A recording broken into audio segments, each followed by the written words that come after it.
সন্ধে দেওয়া কমপ্লিট হয়ে গেছে, এখন নিচে চলে যাব। ব্যাস, আমার ভিডিওগুলো জানি না কেমন হচ্ছে, আমি ভিডিও এডিট করতে পারি না, আমি যেরকম করে আর কি তুলছি, সময়ও পারি না বলতে সেটা ভুল, হয়তো চেষ্টা করলে পেরে যাব, কিন্তু আমার সময় হয়ে ওঠে না,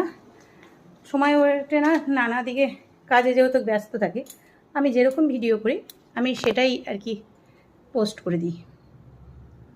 ভালো লাগলে একটু লাইক করে দিও, একটু কমেন্ট করে দিও, তাহলে শেয়ার করে দিও যদি ভালো লাগে। আমি তো এখন ওরকমভাবে ভিডিও করে উঠতে পারি না, এমনি ছোটো ছোটো স্মৃতি হিসাবে রেখে দিই, আর কিছু না।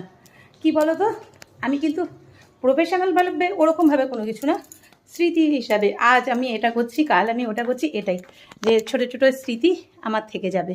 আমি যখন না থাকবো তখন অন্তত সবাই দেখতে পাবে আমি কি করেছি, এটার জন্য। আর সেরকম কোনো কিছু চাওয়া পাওয়ার নেই, সব কিছু তো আর ক্যামেরাবন্দি করে রাখা যায় না, কিছু ভিডিও করে রাখলাম যে দেখবে সবাই, আমার ছেলেমেয়েও বলতে পারবে এটা আমার মা ছিল, যখন না থাকবো তখন তো ছিলতেই আসবে যে আমার মা ছিল, এটা মা এরকমভাবে ভিডিও করতো, বা আমার মা এরকম হাঁটাচলা করতো, কথা বলতো, এরকমই থেকে যাবে। আর এটা দেখে ওরা ভাববে, আমার নাতি পুতি যারা হবে সবাই, কারণ তো মানুষ তো চিরদিন বেঁচে থাকে না।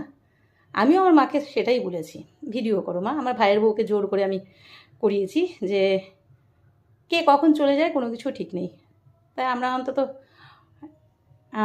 ভিডিওর মাধ্যমে দেখতে পাবো না থাকা মানুষগুলোকে, এটাই পাওনা, আর কোনো কিছু পাওনা নেই।